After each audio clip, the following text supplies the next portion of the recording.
దాయాది పాకిస్తాన్ అంటే మన దేశపు జంతువులకు కూడా గిట్టనట్లుంది. తాజాగా ఇరు దేశాలకు చెందిన 2 జింకలు సరిహద్దు ఫెన్సింగ్ వద్ద పోరుబాటు పట్టాయి.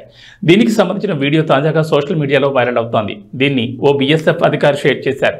ఈ వీడియో ఉన్న ప్రకారం భారత్ పాకిస్తాన్ బోర్డర్ కంచె వద్ద 2 దేశాలకు చెందిన జింకలు దాడి చేసుకుంటున్నాయి. మనుషుల కంటే వీటికే పొగరు ఎక్కువ ఉంది. మన జింక పోరాటం చూసి పాకిస్తాన్కు సపోర్ట్ చేస్తున్న కొంతమంది నేతలు మారాలి అంటూ నెటిజన్లు కామెంట్లు చేస్తున్నారు.